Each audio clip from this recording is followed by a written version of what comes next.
வணக்கம், welcome to the channel recipes desk. இன்றைக்கி நம்ம சாட் மசாலா எப்படி செய்கிறதுன்னு பார்க்கலாம்.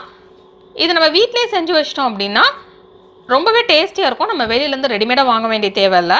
ஃபஸ்ட் இதுக்கு என்னென்ன பொருட்கள் தேவைன்னு பார்த்துட்டு எப்படி செய்கிறது அப்படின்றத இந்த வீடியோவில் பார்க்கலாம். தேவையான பொருட்கள்: சீரகம் 3 டேபிள் ஸ்பூன்,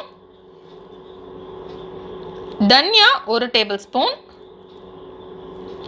சோம்பு 1½ டீஸ்பூன், மிளகு 1½ டீஸ்பூன்,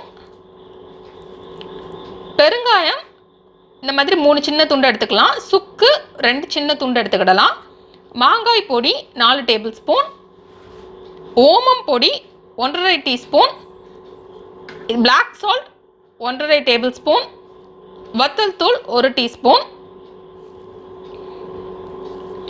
ஃபஸ்ட்டு நம்ம சீரகம், சோம்பு, மிளகு, தனியா, சுக்கு, பெருங்காயம் எல்லாத்தையுமே சேர்த்து லோ ஃப்ளேமில் ஃப்ரை பண்ணிக்கலாம். இதுக்கு பதிலாக நீங்கள் பெருங்காயத்தூள் இருந்தால் நீங்கள் அதுவும் யூஸ் பண்ணிக்கலாம், இல்லைனா கட்டி பெருங்காயனாலும் யூஸ் பண்ணிக்கலாம்.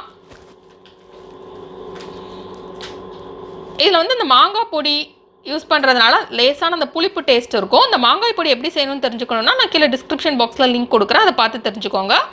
இதில் லைட்டான அந்த புளிப்பு டேஸ்ட், காரம் எல்லா டேஸ்ட்டுமே இருக்கிறதுனால இது ரொம்பவே நல்லாயிருக்கும். நம்ம சாட்லாம் செய்கிறப்போ மேலே ஸ்ப்ரிங்கிள் பண்ணிட்டோம் அப்படின்னா ரொம்பவே டேஸ்டியாக இருக்கும். இப்போ இது எல்லாமே ஃப்ரை ஆகிடுச்சு. இதை அப்படியே ஆற விட்டுறலாம். இது ஆறுனதுக்கப்புறம் இதை அப்படியே ஒரு மிக்ஸி ஜாரில் எடுத்துடலாம்.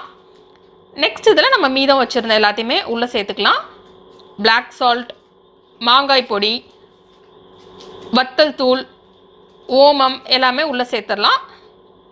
இந்த மாங்காய் பொடி நீங்கள் வீட்டில் செஞ்சது இல்லைன்னா ஆம்ச்சூர் பவுடர் அப்படின்னு சொல்லிட்டு நீங்கள் கடையில் ரெடிமேடாக வாங்கியும் சேர்த்துக்கிடலாம்.